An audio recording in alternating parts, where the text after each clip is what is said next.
بسم الله الرحمن الرحيم نحمدك يا رب العالمين والصلاة والسلام على النبي الصادق الأمين وعلى آله وأصحابه الذين نجوم الهداية واليقين رب اشرح لي صدري ويسر لي أمري واحلل عقدة من لساني يفقهوا قولي رب اشرح لي صدري ويسر لي أمري واحلل عقدة من لساني يفقهوا قولي رب اشرح لي صدري ويسر لي أمري واحلل عقدة من لساني يفقهوا قولي أما بعد فأعوذ بالله من الشيطان الرجيم بسم الله الرحمن الرحيم إنا نحن نزلنا الذكر وإنا له لحافظون صدق الله العلی العظیم۔ حضرات علماء کرام، معزز قرآن حضرات، طلباء عزیز، معزز اور محترم حاضرین جلسہ، جیسا کہ آپ نے سنا بھی دیکھا بھی اور اعلانات کے ذریعے بھی آپ کے علم میں یہ بات آئی کہ ہماری آج کی یہ محفل قرآن ہے اور اصل پروگرام ہمارے قاری رحمت اللہ صاحب کی توجہ سے، ان کے ذوق اور شوق سے، انہوں نے بہت دور دور سے ماشاءاللہ ہمارے ملک کے نامور مجوزین اور قراء حضرات کو بلایا ہے اور قرآن مجید کا تلاوت ہوگی، مظاہرہ قرأت ہوگا اور ہو رہا ہے۔ تو سچی بات جو ہے وہ یہ ہے کہ بعض موقع ایسے ہوتے ہیں کہ خود اپنے کو بھی یہ احساس ہوتا ہے کہ کوئی لمبی بات ہونا اچھا نہیں، اور ظاہر ہے کہ قرآن سے بڑھ کر اس دنیا میں اعلیٰ اور افضل کلام کون ہو سکتا ہے۔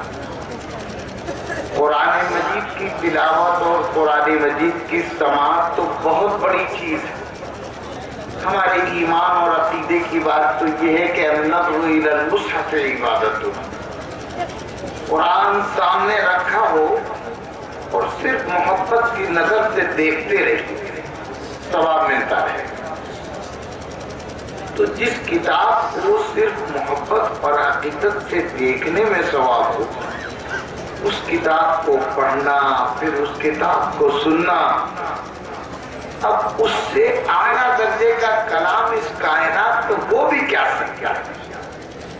تو جو محفل قرآن کے نام سے منسوب ہو، قرآن کی نسبت سے بھی اگر اس میں کوئی بات کی جائے تو بات کرنے والا ایک گداگر فقیر ہی تو ہوگا، اور وہ بادشاہ کا کلام۔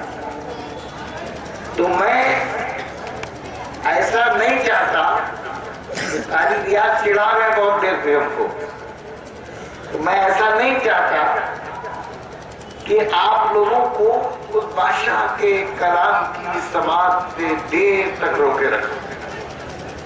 صرف ایک بات چند منٹ میں کہہ کر آپ سے رخصت ہوتا ہوں۔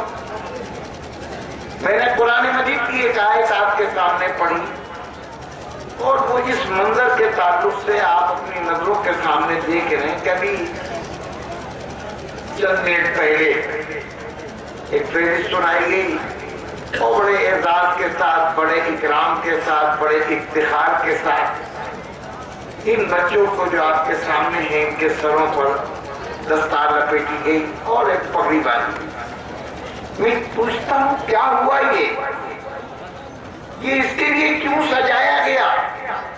سچ پوچھئے تو یہ اسی ایک کام کے لیے یہ سب، نہ جانے کب سے تیاریاں ہو رہی ہوں گی۔ یہ کیا ہے؟ کیا یہ بچے آپ کے سامنے سجے ہوئے بیٹھے ہیں، ان کے سروں پر جو پگڑی باندھی گئی ہے کیا بڑی قیمتی چیز ہے؟ کوئی بہت اعلیٰ درجے کا کپڑا؟ ایسا کپڑا ان کو دیکھنے کو نہیں ملا. کیا قصہ؟ ہمارے انگریزی اسکولوں میں جو اینول فنکشنز ہوتے ہیں، سالانہ پروگرام ہوتے ہیں، یونیورسٹیوں میں کانوکیشن ہوتے ہیں، کیا مدرسے کی طرف سے کوئی ایسا ہی کانوکیشن یا اینول فنکشن ہے؟ کیا مدرسے والے کچھ ایسا سسٹم ہے کہ قاری رحمت اللہ صاحب اور ان کے ساتھی آپ کو یہ اطمینان دلانا چاہتے ہیں کہ ہم واقعی کچھ کام کر رہے ہیں، ہم حلال خور لوگ ہیں، حرام خور؟ کچھ ایسا کچھ ہے؟ ایسا کچھ بھی نہیں. یہ بچے جو بیٹھے ہوئے ہیں، یہ محفل جو آراستہ کی گئی ہے، ان بچوں کو تو جو ملنا تھا مل چکا. ان کے استادوں کو جو اللہ کی طرف سے مقدر میں ان کے ہو گیا وہ فیصلہ ہو چکا. یہ اصل میں ان کے وارثوں کو، ان کے رشتہ داروں کو، ان کے والدین کو، ان کے اعزا اقربا کو یہ بتانے اور جتانے کے لیے محفل ہے کہ تم مقدر کے سکندر ہو، کہ تمہاری اولاد کو اللہ نے اتنے وقت سے سرفراز کیا. قرآن کیا ہے؟ قرآن کا حافظ ہو جانا، قرآن کا پڑھنے کے لائق ہو جانا، قرآن کو اس کے قواعد کے ساتھ پڑھنے پر قدرت ہو جانا، یہ چھوٹی چیز ہے. میں اپنے لکھنؤ کے تعلق سے ایک بات بتاؤں. ہمارے ایک اساتذہ میں سے تھے قاری حبیب اللہ صاحب رحمۃ اللہ تعالیٰ علیہ. قاری رحمۃ اللہ صاحب نے دیکھا بھی ہوگا، ملاقات بھی ہوئی ہوگی. تو ہم لوگ منہ لگے تھے چھوٹے لوگ کے. تو قاری صاحب سے میں نے ایک مرتبہ ایک عجیب سی بات کی. 7-8 دن ان کے ٹوٹ گئے تھے، دوست تھا. تو میں نے ان سے ایک بات یہ کہی، ایسے ہی لگے تھے. مگر قاری صاحب جب آپ بات کرتے ہیں تب تو اچھا نہیں لگتا، عجب سی آواز ہو جاتی اور عجب طرح سے آپ بات کرتے ہیں. کبھی کبھی ایسا ہوتا ہے کئی مرتبہ دہروانا پڑتا ہے. لیکن آپ جو قرآن مجید پڑھتے تھے اتنا اچھا کیسے پڑھ لیتے؟ قرآن اتنا اچھا کیسے پڑھ لیتے؟ بہت سے ان کے واقعات ہیں، میں ان سب کی تفصیلات نہیں بیان کرتا. میں نے ان سے خود ایک سوال کیا، کیا جواب دیا انہوں نے؟ کہا مولوی صاحب اس میں میرا کوئی کمال نہیں ہے، حق تو یہ ہے کہ قرآن کو قرآن کے قواعد کے مطابق پڑھا جائے تو مزہ آئے گا سننے والے کو. یہ ناممکن ہے سمجھ میں آئے یا نہ آئے، لیکن قرآن کو قرآن کے صحیح ضوابط کے مطابق پڑھا جائے تو سننے والے کو مزہ آئے. تو قرآن پڑھنے کا سلیقہ سکھا دیا جائے. آپ کا بچہ قرآن پڑھنے کے لائق ہو گیا، آپ کا بچہ حافظ قرآن ہو گیا، کیا سمجھے؟ دیکھیے بہت لمبی بات نہیں مگر موٹی سی بات، ہمارے آپ کے روزمرہ کے سمجھنے کی چیز. ہم مسلمان ہیں اللہ کے فضل و کرم. قرآن اللہ کی نہ پہلی کتاب ہے نہ اگلوتی کتاب. قرآن ہمیں اور آپ کو مسلمان کی حیثیت سے معلوم ہے کہ اللہ کی طرف سے اور کتابیں بھی قرآن کے علاوہ اس دنیا میں اتاری گئیں. کم سے کم قرآن کے علاوہ 3 اور کتابیں تو ایسی ہیں جن کا ذکر صراحت کے ساتھ خود قرآن میں بھی ہے. اور وہ مسلمان جو شعور کے ساتھ کلمہ پڑھتے ہوں، جو مسلمان ہونے کا مطلب جانتے ہوں، رتی سے رتی، معمولی سے معمولی، تو کم سے کم ان 3 کتابوں کا جو اس قرآن کے علاوہ ہے ان کو بھی نام یاد ہوگا. کون؟ تورات، زبور، انجیل. ان 4 کتابوں کے نام تو عام طور پر سب کو معلوم ہو. تورات، زبور، انجیل، قرآن. مسلمان کا کلمہ کیا ہے؟ ایمان مفصل کیا ہے؟ کیا کہتے ہیں آپ؟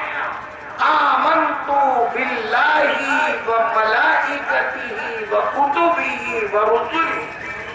یہ تو کہتے ہیں آپ. کیا مطلب اس کا؟ ایمان لایا میں اللہ پر، وہ ملائکتہ اور اس کے فرشتوں پر، وہ کتبہ اور اس کی کتابوں پر، وہ رسلہ اور اس کے رسولوں پر. ایک کتاب پر نہیں. کوئی مسلمان حضرت محمد رسول اللہ صلی اللہ تعالی علیہ وسلم کو اللہ کا سچا پیغمبر اور آخری نبی ماننے والا، اللہ کی وحدانیت کا اقرار کرنے والا، قرآن کو اللہ کی آخری اور مکمل کتاب سمجھنے والا، عقیدہ آخرت پر یقین رکھنے والا صرف اتنا کہہ دے، مثال کے طور پر تھوڑی دیر کے لیے، کہ صاحب ہم قرآن پر یقین رکھتے ہیں، ہم قرآن والے ہیں، ہم کو نہیں معلوم انجیل کیا ہے، اللہ کی کتاب ہے بھی کہ نہیں، اور کہاں ہے ہمیں نہیں پتا، ہمیں تو نہیں ملتی کہیں. دنیا کے کسی بھی عالم، کسی بھی مفتی کے پاس جائیے اور یہ کہیے کہ یہ جو اللہ پر ایمان رکھتا، اللہ کے آخری پیغمبر پر ایمان رکھتا، قرآن پر ایمان رکھتا ہے، عقیدہ آخرت پر ایمان رکھتا ہے، سب چیزیں مانتا ہے، لیکن انجیل کے سلسلے میں کچھ شک کی بات کرتا ہے، یا تورات کے سلسلے میں کچھ شک کی بات کرتا ہے، یہ زبور کے سلسلے میں کچھ شک کی بات کرتا ہے، اس کے لیے کیا حکم ہے؟ مفتی کہے گا، عالم کہے گا، اس کو فوراً اپنی غلط بات سے رجوع کرنا چاہیے، توبہ کرنا چاہیے، اور اگر اپنی بات پر کھڑا رہے گا تو اس کا ایمان قائم نہیں رہے گا. یہ مسلمان نہیں. مسلمان ہو تو تورات پر بھی ایمان لانا پڑے گا، اسی طرح جس طرح قرآن پر ایمان لائے ہو. مسلمان ہو تو زبور پر بھی ایمان لانا پڑے گا، اسی طرح جس طرح قرآن پر ایمان لائے ہو. مسلمان ہو تو انجیل پر بھی ایمان لانا پڑے گا، اسی طرح جس طرح تم قرآن پر ایمان رکھتے ہو. اتنا ہی نہیں بلکہ یہ ماننا پڑے گا، اس بات کا اقرار کرنا پڑے گا کہ جس طرح قرآن والے پیغمبر نبیوں کے سردار، رسولوں کے امام، خاتم النبیین، امام المعصومین ہیں، اسی طریقے سے تورات والے پیغمبر بھی اللہ کے سچے پیغمبر، انجیل والے پیغمبر بھی اللہ کے سچے پیغمبر، زبور والے پیغمبر بھی اللہ کے سچے پیغمبر. ہم ان پر ایمان رکھتے ہیں، یہ ماننا پڑے گا. لیکن میں ایک سوال کرتا ہوں، ایک بات پوچھتا ہوں، اور وہ یہ کہ کیا آج دنیا کے کسی بھی ملک میں، کسی بھی خطے میں، کسی بھی علاقے میں اصلی تورات مل جائے گی، اصلی زبور مل جائے گی؟ چھوڑیے تورات و زبور کو، پرانی کتابیں تھیں. یہ انجیل کے نبی اپنے آپ کو وارث کہنے والے، انجیل کے نبی پر ایمان کا دعویٰ کرنے والے، انجیل کو کتاب مقدس کہہ کر اس کو قبول کرنے اور اس کی تعلیمات پر عمل کا دعویٰ کرنے والے اس وقت دنیا میں سب سے بڑی تعداد ہے. دنیا کی آبادی 6.5 ارب، 6 ارب 70 کروڑ پہنچ چکی ہے. 6 ارب کا مطلب 600 کروڑ کا 1 ارب، اس کا مطلب یہ 670 ارب اس دنیا کی آبادی ہے. اور اس میں 200 کروڑ سے زیادہ عیسائی، یعنی 1/3 دنیا کی آبادی میں خالی عیسائی، کرسچن، مسیحی، انجیل والے لوگ. دوسرے نمبر پر مسلمان 170 کروڑ مسلمان، پھر اس کے بعد دوسری. ٹھیک، یہ تو آبادی کی بات ہوئی. ان کی ٹیکنالوجی اور ان کا علم اور ان کی معلومات ہلاکت سامانیہ اور ان کے منصوبے اور ان کے عزائم اس معاملے میں کتنے آگے ہیں. وہ جن کو ہم کرسچن کہتے ہیں یا سادہ لفظوں میں انگریز کہتے ہیں، ہم اور آپ سب جانتے ہیں کہ اس وقت دنیا میں ان کا کیا راج ہے. ان کی فکر کا غلبہ، ان کی سوچ کا غلبہ، ہر چیز میں وہ حاوی. حق یہ ہے کہ اس دنیا کو ان کے پاس دنیا کو دینے کے لیے کچھ ہو چاہے نہ ہو، لیکن دنیا کے قرار کو چھین لینے کے تو بہت کام ہے.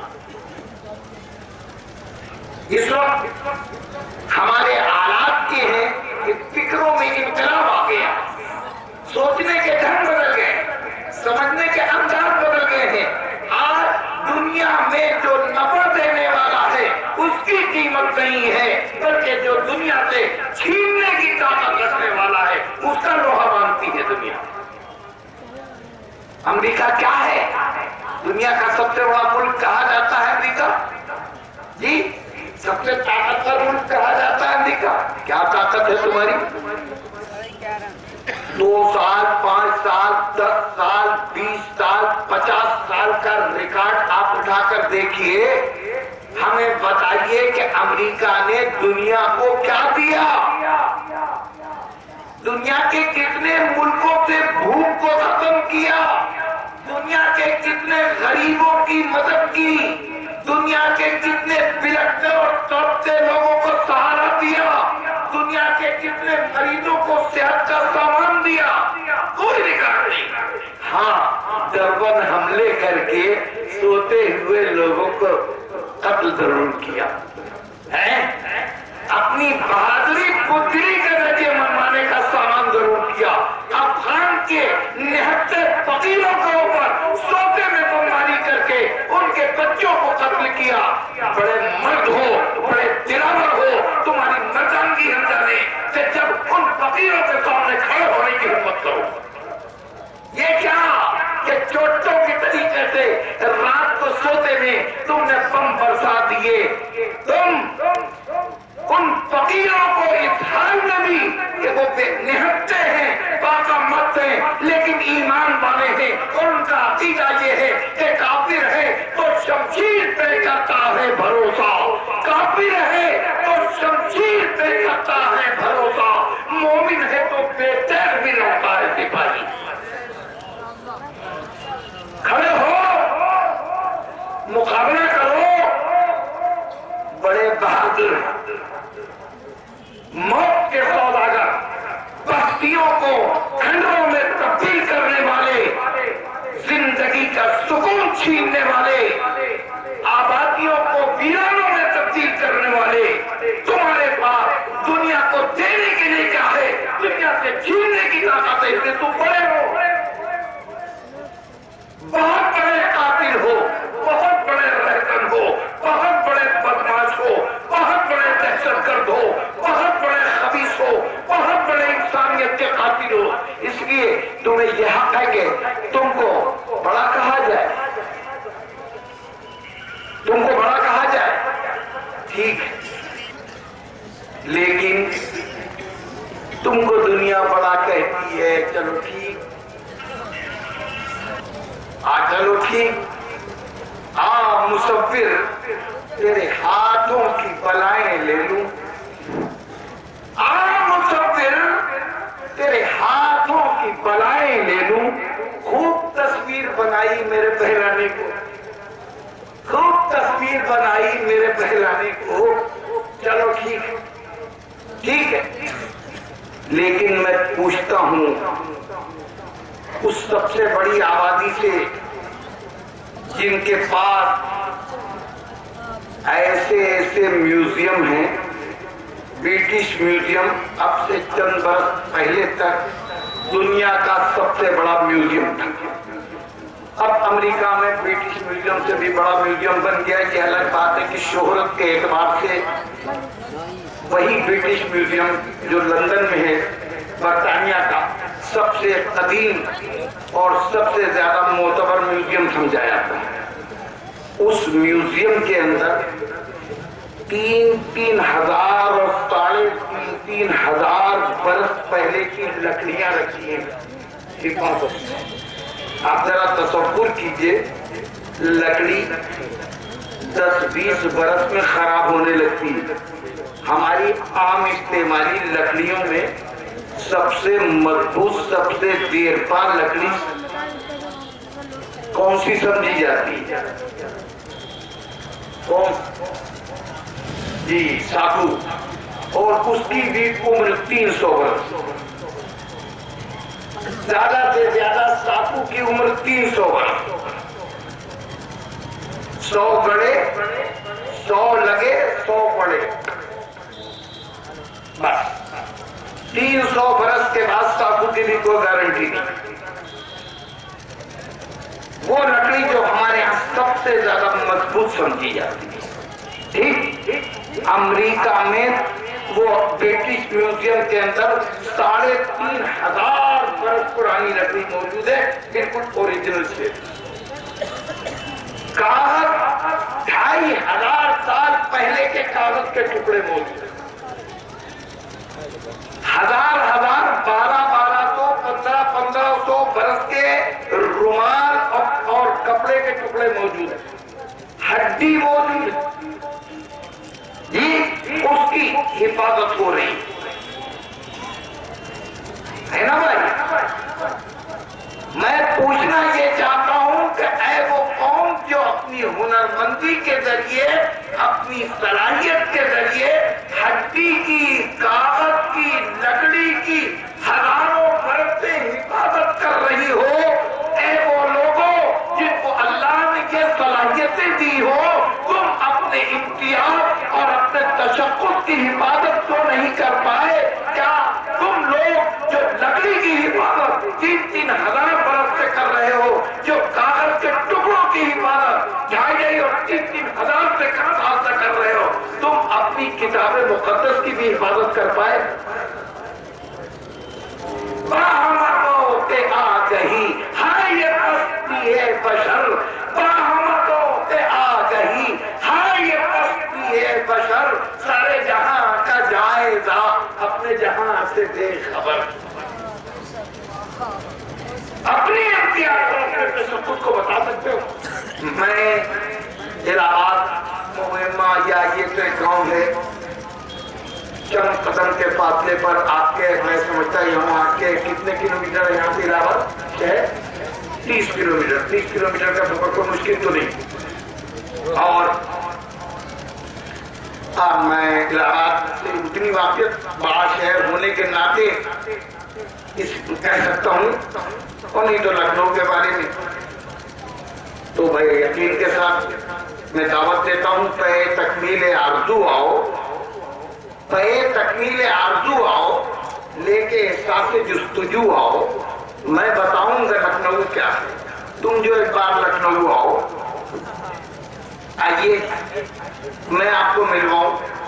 میں خود گیا ہوں لال باغ میں گرجا، مجھے یقین ہے کہ الہ آباد میں بھی ہوگا، لیکن مجھے اس کی تفصیل صحیح نہیں معلوم، اس لیے میں وہاں کے بارے میں نہیں کہتا۔ لکھنؤ کوئی بہت دور نہیں، لکھنؤ کا گرجا گھر، مجھے تو وہاں سلام قدمے میں اذان دینے کی اللہ نے توفیق دی، لیکن میں آپ سے کہتا ہوں آئیے لکھنؤ کے اس چرچ میں جائیے، اس گرجا گھر میں جائیے، وہاں کے پادری سے ملیے اور ان سے مل کر کہیے، پادری صاحب، حضور والا، ہم صرف اس انجیل کی زیارت کرنا چاہتے ہیں، ایک جھلک دیکھنا چاہتے ہیں جو پیغمبر حضرت عیسیٰ پر اتری تھی۔ حضرت یسوع مسیح کے اوپر جو انجیل اتری تھی، وہ کتاب مقدس جس پر آپ ایمان کی بات کرتے ہیں، اور آپ کے اس پیغمبر کے اوپر جو کتاب اتری تھی، ہم چاہتے ہیں اوریجنل کتاب ہم کو دے دیجئے، ہے آپ کے پاس؟ وہ کہہ دیں گے نہیں، آپ پوچھ لیجئے کہاں ملے گی، وہ بتا دیجئے، ہندوستان میں نہیں تو ہندوستان کے باہر 10-20-50,000 روپیہ، 1,00,000-2,00,000 روپیہ خرچ کرنے کے لیے بھی ہم تیار ہیں، سفر کرنے کے لیے بھی تیار ہیں. بتائیے ہمیں کہاں جانا ہوگا اس انجیل کا نسخہ حاصل کرنے کے لیے؟ جھک مار کے وہ یہی کہنے پر مجبور ہوں گے کہ وہ انجیل تو نہیں مل پائے گی جو یسوع مسیح پر اتری. اور کہیں گے کیسے کہ وہ انجیل موجود؟ منہ کہاں ہے؟ انجیل تو ایک کتاب اتری تھی نا، ایک کتاب اللہ کی. لیکن یہ لوکا کی انجیل، متی کی انجیل، یوحنا کی انجیل، برناباس کی انجیل، یہ ایک چار کیسے ہو گئے؟ وہ چاروں میرے پاس ہیں. میں اپنی بات کہہ رہا، میرے پاس چاروں نسخے موجود ہیں. اور برناباس کی انجیل اب آسانی سے ڈھونڈے ملے گی نہیں، غائب کر دیا. کیوں؟ اس لیے کہ سب سے زیادہ صاف صاف حضرت محمد رسول اللہ صلی اللہ علیہ وسلم کے سلسلے میں بشارتیں اس میں موجود ہیں. میں پوچھتا ہوں وہ کتاب کیا ہوئی؟ اس دنیا میں پائی جانے والی اناجیل میں سے سب سے قدیم انجیل وہ ہے جو حضرت عیسیٰ علیہ السلام کے اس دنیا سے رخصت ہونے کے 300 برس کے بعد مرتب. 300 برس. میرے بھائیوں، 300 برس کتنی طویل مدت ہوتی؟ آپ کو اندازہ ہے؟ 300 برس کی تو چھوڑیے، اس ملک کو دیکھیے.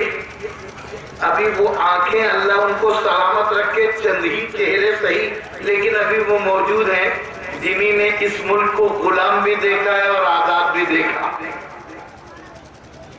ہے. ابھی وہ لوگ موجود ہیں کہ جنہوں نے خود نہ صحیح تو اپنے بڑوں کو آزادی کی جنگ میں حصہ لیتے ہوئے دیکھا، اپنے بڑوں کو قید تنہائی گزارتے دیکھا.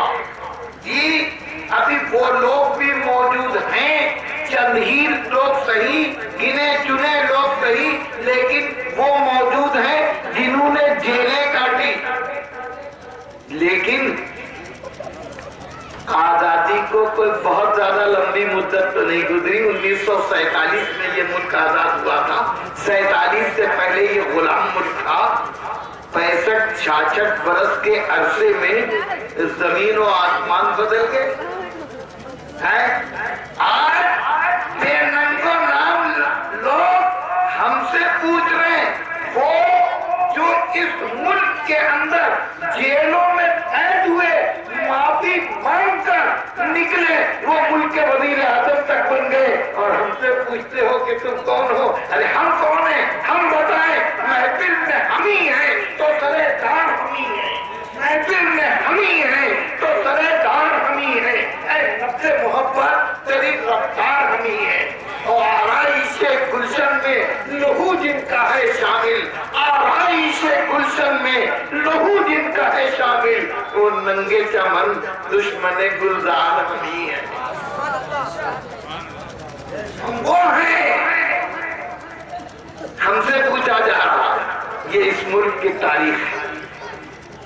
100 برس بھی نہیں ہوئے، 100 برس میں زمین اور آسمان الٹ گئے. ہم نے جن کو عزت و وقار بخشا، ہم نے جنہیں لیڈری کا سلیقہ سکھایا، جنہیں آتے ہی نہیں وعدہ کشی کے آداب، جنہیں آتے ہی نہیں وعدہ کشی کے آداب، تیری محفل میں وہی مستحق جام بنے. ہاں تو بھائی ہم سے پوچھا جا رہا ہے، تم کون ہو؟ تم کس کے بیٹے ہو؟ تم اس ملک میں کب آئے؟ ہم سے زمین اور آسمان الٹ پلٹ گئے. آج ہماری یونیورسٹیوں میں پڑھنے والے طالب علموں سے جو یونیورسٹیوں کے ہسٹری شعبے میں